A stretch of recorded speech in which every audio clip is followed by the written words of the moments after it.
नमस्कार दोस्तों, welcome to career support NEET. देखिए, यूपी आयुष के राउंड 2 का जो रिजल्ट था वो अनाउंस हो चुका है। Result in the sense final allotment list आ चुकी है। अब बात आती है कि किन किन लोगों को फाइनल डॉक्यूमेंट वेरिफिकेशन के लिए नोडल सेंटर जाना है। Nodal centre Lucknow. तो मैं इस वीडियो में आपको ये बताने वाला हूँ कि कौन कौन से डॉक्यूमेंट आपको चाहिए, और जिनको अपग्रेड हुआ है, जिनका अपग्रेड इन द सेंस जिनको राउंड 1 में सीट मिल गई थी और उन्होंने राउंड 2 में भी चॉइस फिलिंग करी है, तो उनको भी नोडल सेंटर जाना है। क्या क्या लेके जाना है, मैं सब कुछ इसमें एक्सप्लेन करने वाला हूँ। तो चलो स्टार्ट करते हैं। देखिए, नोडल सेंटर आपको 22 और 23 अक्टूबर 2024, इसमें लिखा है physical verification of documents of candidates in round 2। Round 2 ये 22 और 23 अक्टूबर को आपका फिजिकल वेरिफिकेशन होगा। इसमें मैं अभी ये क्लियर कर दूंगा कि किस किस रैंक तक वाले बच्चों को कब जाना है। इसमें इन्होंने सब कुछ क्लियर कर रखा है।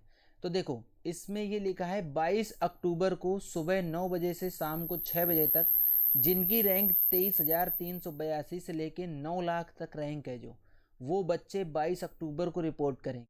इन्होंने इसलिए ये टाइमिंग दे दिया है जिससे कि एक साथ भीड़ ना हो। नोडल सेंटर तो सबको पता ही है मेरे हिसाब से कि कहाँ पे नहीं है, तो मैं बता देता हूँ। राजकीय नेशनल होम्योपैथिक मेडिकल कॉलेज एवं चिकित्सालय, एनिमन चौराहा, गोमती नगर, लखनऊ। गोमती नगर में जो राजकीय होम्योपैथिक मेडिकल कॉलेज है उसमें जाके आप लोगों को रिपोर्ट करना है। यही आपका नोडल सेंटर रहेगा। 23 अक्टूबर को उन बच्चों को जाना है सुबह 9 से शाम 6 तक, यही दोनों का विंडो सेम है टाइमिंग का, जिनकी रैंक 9 लाख 1 से लेके 13,93,698 तक है। और या फिर इसके अलावा जिसकी भी रैंक है, वो सारे बच्चे 23 अक्टूबर को रिपोर्ट करेंगे, जो नोडल सेंटर गोमती नगर लखनऊ में बनाया गया है। ये मैंने आप लोगों को बता दिया। क्लियर हो गया आप लोगों को कि किसको 23 को जाना है, किसको 22 को जाना है। इसके बाद बात आती है कि क्या क्या डॉक्यूमेंट्स लेके जाने हैं। तो डॉक्यूमेंट्स भी क्लियर कर देता हूं आपको, जिससे कि आप लोगों को कोई कंफ्यूजन ना रहे। ये लिखा है कि अभ्यर्थियों को निम्नलिखित अभिलेख मूल रूप से एवं स्वप्रमाणित एक एक छाया प्रति, मतलब ओरिजिनल लेके जाने हैं आपको, और इसके बाद सबकी एक जीरोक्स कर लेना और उनको सेल्फ अटेस्ट कर लेना। तो यही है स्वप्रमाणित, मतलब एक सेट जो आपके डॉक्यूमेंट्स रहेंगे वो ओरिजिनल रहेंगे, और एक सेट आपका जो जीरोक्स रहेगा वो सेल्फ अटेस्टेड रहेगा, तो उसको लेके आप लोगों को जाना है। अब बता देता हूँ लिस्ट ऑफ डॉक्यूमेंट्स क्या रहेंगी आपकी। नीट यूजी 2024 का प्रवेश पत्र रहेगा। नीट यूजी 2024 का रिवाइज्ड स्कोर कार्ड लेके जाना है आपको, जिससे कि आप लोगों को वहाँ पे इशू ना क्रिएट हो। और हाई स्कूल की मार्कशीट सर्टिफिकेट, इसके बाद हाई स्कूल एवं समकक्ष परीक्षा का अंक पत्र, हाई स्कूल एवं समकक्ष परीक्षा का प्रमाण पत्र, इंटरमीडिएट की मार्कशीट सर्टिफिकेट, सामान्य निवास प्रमाण पत्र या मूल निवास प्रमाण पत्र जो उत्तर प्रदेश सरकार द्वारा निर्धारित प्रारूप पर सक्षम अधिकारी द्वारा निर्गत किया गया हो। ये ऐसा है, निवास प्रमाण पत्र का सीन ऐसा है कि जिन बच्चों ने यूपी से ही 10th और 12th कर रखा होगा उनको निवास प्रमाण पत्र की ज़रूरत नहीं पड़ेगी। बट मैं फिर से क्लियर कर दूं, आप लोग लेके जाइएगा, जिससे कि जब आप नोडल सेंटर पे डॉक्यूमेंट का वेरिफिकेशन करवा रहे हो तब कोई इशू ना आए। जनरली ऐसा इश्यूज क्रिएट हो जाता है, कभी कभी मांग देते हैं, तो आप लोग इस चीज़ को अवॉइड करो, लेके जाओ, जिससे कि ऐसा कोई दिक्कत ना हो।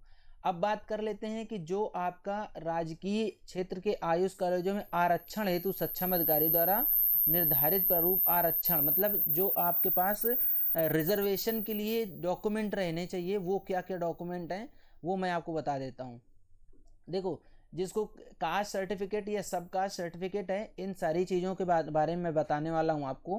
कास्ट सर्टिफिकेट, सब कास्ट सर्टिफिकेट, जैसे आप ओबीसी एनसीएल से बिलोंग करते हो, ईडब्ल्यूएस से बिलोंग करते हो, एससी हो, एसटी हो, या पीडब्ल्यूडी हो, या फ्रीडम फाइटर हो, या डिपेंडेंट ऑफ सर्विंग पर्सनल, इस तरीके से। तो ये पीडब्ल्यूडी, फ्रीडम फाइटर, ये सब कास्ट हैं।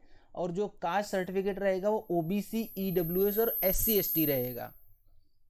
ये बेसिकली आपको चाहिए होगा गवर्नमेंट कॉलेज के लिए। अगर आपको गवर्नमेंट कॉलेज मिला है तो आप लोगों को इस चीज़ की ज़रूरत पड़ेगी। अब जो ज़्यादा इंपॉर्टेंट चीज़ होती है वो मैं आप लोगों को बता देता हूँ।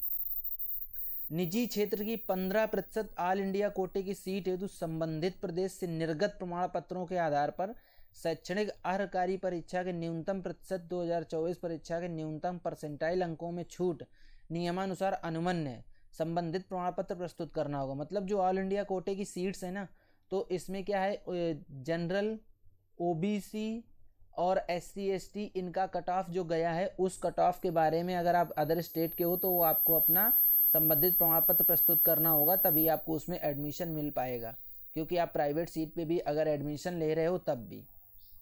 अब जो बच्चे EWS के हैं या जो बच्चे OBC के हैं, ये बहुत ध्यान देने वाली बात है, या तो EWS हो आप या OBC हो, तो आप लोगों को जो कास्ट सर्टिफिकेट प्रोड्यूस करना है वो आपका कास्ट सर्टिफिकेट 1 अप्रैल 2024 के बाद का बना होना चाहिए। अगर नहीं बना है तो उसको अभी तो आपके पास फ़िलहाल टाइम नहीं है, लेकिन ये चीज़ इंश्योर कर लो कि 1 अप्रैल 2024 के बाद का बना है तो भी आप लोगों को इस कास्ट सर्टिफिकेट का बेनिफिट मिलेगा, अदरवाइज़ आप जनरल से ट्रीट किए जाओगे। ये चीज़ समझ लीजिए आप लोग, तो इसको इंश्योर करना है आप लोगों को। अब इसके बाद बात आती है फ़ोटोज़ की। आप लोग फ़ोटो लेके जाइएगा, प्रेफरेबली वो फ़ोटो लेके जाओ जो आप लोगों ने अपने नीट का जो एप्लीकेशन फॉर्म था उसमें लगाई थी। इसके बाद पहचान पत्र के लिए आप लोग लेके जाओ अपना driving licence, photo, bank passbook, PAN card, passport, अंतिम महाविद्यालय से निर्गत फ़ोटो, एक पहचान पत्र। इस तरीके का आपके पास जो कुछ भी है वो इनमें से किसी में से एक चीज़ लेके जाना है, सारा कुछ नहीं लेके जाना है, सिर्फ एक चीज़ आपको वहाँ पे जाके प्रोड्यूस करना है।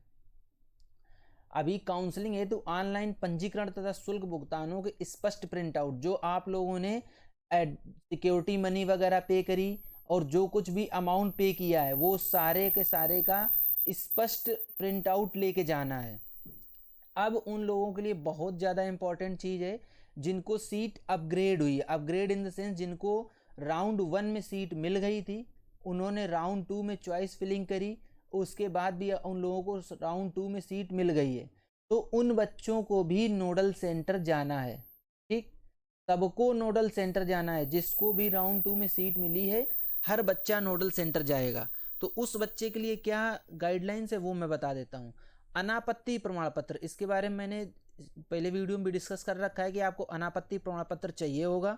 जिन बच्चों ने कॉलेज से अनापत्ति प्रमाण पत्र ले लिया है वेल एंड गुड, नहीं लिया है तो आप अपने कॉलेज से अनापत्ति प्रमाण पत्र लो। अगर आपको राउंड 2 में सीट अलॉट हो गई है तभी, अगर राउंड 2 में सीट नहीं मिली है तो आपको अनापत्ति प्रमाण पत्र की ज़रूरत नहीं है, जब राउंड 1 की ही सीट एज इट इज़ रहेगी आपके पास। अनापत्ति प्रमाण पत्र प्रथम चक्र से प्रवेशित उन अभ्यर्थियों के लिए जिन्होंने द्वितीय चक्र की काउंसलिंग में प्रतिभाग किया है, जो मैंने ऑलरेडी बताया कि आप लोग फर्स्ट राउंड में अगर एडमिटेड हो लेकिन आपने सेकेंड राउंड में पार्टिसिपेट किया है तो उन बच्चों के लिए अनापत्ति प्रमाण पत्र चाहिए। उन्हें द्वितीय चक्र की काउंसलिंग में प्रतिभाग करने हैं तो प्रवेशित आयुष महाविद्यालय द्वारा निर्गत अनापत्ति प्रमाण पत्र द्वितीय चक्र के भौतिक सत्यापन के समय नोडल सेंटर पे आपको प्रस्तुत करना अनिवार्य होगा। ये चीज़ समझिए आप। अगर आपने नहीं लिया है जाके ले लो, ले लिया है वेल एंड गुड। मैंने पहले ही बताया था कि आप लोग राउंड 2 में चॉइस फिलिंग करने जा रहे हो तो अपने कॉलेज से बात कर लो, वो लोग अनापत्ति प्रमाण पत्र देने में नानुकुर ना करें। आपने नहीं बात करी है कोई बात नहीं, अभी जाके उनको बोलो कि मेरी राउंड 1 की सीट जो थी वो तो आपके कॉलेज से कैंसिल हो गई, क्योंकि आपको राउंड 2 में जो सीट मिली है, जैसे ही सीट मिली है वैसे ही राउंड 1 की आपकी सीट कैंसिल हो गई। अब उनसे अनापत्ति प्रमाण पत्र ले लो और ये अनापत्ति प्रमाण पत्र लेके बाकी सारे जो मैंने ऊपर मेंशन डॉक्यूमेंट बताए हैं वो सारे डॉक्यूमेंट लेके आप लोग पहुंच जाओ नोडल सेंटर, वहाँ पे जाके अपने डॉक्यूमेंट वेरीफाई कराओ। उक्त अनापत्ति प्रमाण पत्र धारक अभ्यर्थियों को मूल अभिलेखों की स्वप्रमाणित एक एक छाया प्रति प्रस्तुत करनी होगी। समझ गए? जो ओरिजिनल आपके डॉक्यूमेंट हैं उनकी एक पूरा सेट बना लो जो कि सेल्फ अटेस्टेड रहेगा, उसको लेके आप लोगों को जाना है। ठीक, तो ये था पूरा ब्रोचर जो कि रिलीज हो गया है कि किसको जाना है किसको नहीं जाना है। तो इस ब्रोचर से बिल्कुल क्लियरली ये क्लियर हो गया कि सबको जाना है, कोई बच्चा ऐसा नहीं रहेगा कि जिसको नहीं जाना है। या तो आपको फ्रेश सीट अलॉट हुई तो भी आपको जाना है, आप राउंड 1 से राउंड 2 में आए हो, राउंड 1 से आप राउंड 2 में अगर आए हो तो भी आपको जाना है।